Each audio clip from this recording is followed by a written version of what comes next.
Welcome back to another Subnautica video. So I had an idea in my head about what would the next Subnautica game look like.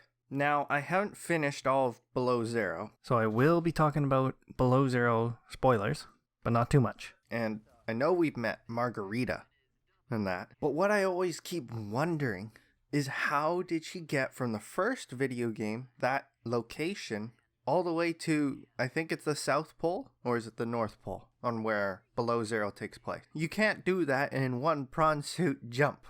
So my idea is that she obviously took a ghost Leviathan and rode it all the way to Below Zero. And maybe along the way she found some land or something that she can, like shallow water. She went out into the ecological dead zone.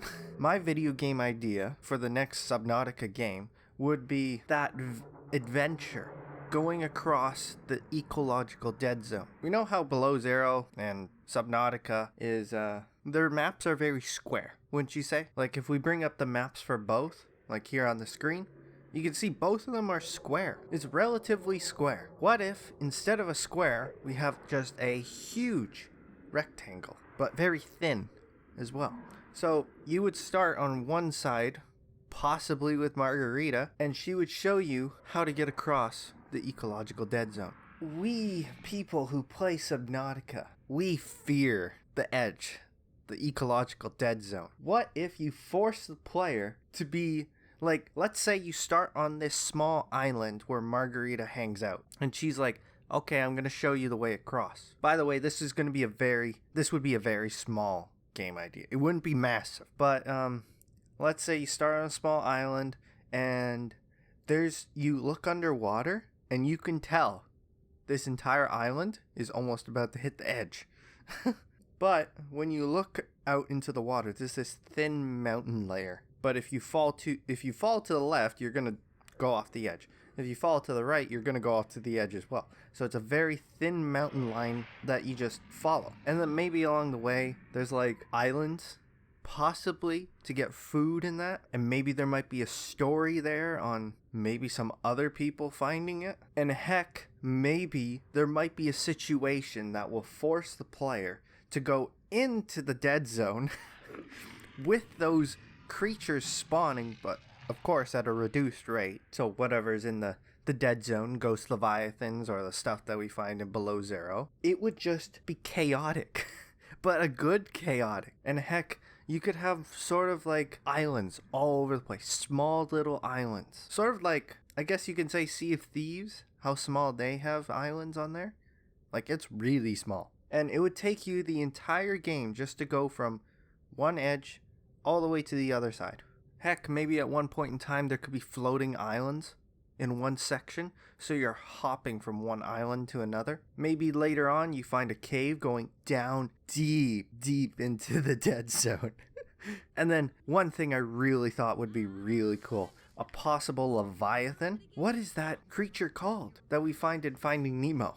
That Nemo and Dory are running away from, well, or not Nemo. Oh no, I can't remember his name. Marlin. Marlin and Dory are avoiding this damn creature. It was the part with like, just keep swimming, just keep swimming. Well, it's an anglerfish. That's what it is. I'll put a picture up on the screen here. Like, what if we had a Leviathan like that? You can start doing bioluminescence creatures that just glow faintly in the distance. And possible this one with the big bright light. And then when you're starting from like the beginning, maybe you're starting in the Below Zero area. So obviously the water is going to be very deep ocean colors, cold colors. And then as you're going along, it turns into more tropical. So warmer waters. But as we know, maybe since Below Zero added a temperature thing, maybe in this game they could make it so you can overheat as well. So the more I guess north you would go from south. The more north you go, the more chances you have to overheat, and you would actually have to cool off in the water or something like that. So there would be resources to help you combat overheating and also the cold. And possibly along the way, maybe you can have some just deep ocean areas. So I know I'm taking a lot of like inspiration from Finding Nemo and stuff like that, But what about a massive jellyfish field? Like in Finding Nemo. I know they kind of did that in Below Zero, but I'm meaning a lot. Like stuff you can jump on, like what Dory does. You know what? You could do this. I'm taking too much information from Finding Nemo. Like, what about the turtle part? What about the jet stream? Or is it jet stream? Ocean current? That's what it is? You can go into an ocean current and it takes you around. It's just been on my mind and I had to speak about it and put it on YouTube. In my opinion, this would just be an awesome idea to do for the next Subnautica game. Even if it's really small. Like if it's like 4 hours to complete the game, I'm sure people would divulge hours into it after you get to the other end or something like that. But I don't know. What's your idea on another Subnautica game?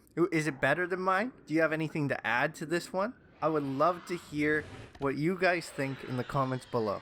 Alright, thank you for watching. If you like this video, please like it. And if you haven't already, please subscribe. It would mean a lot to me. Thank you for watching.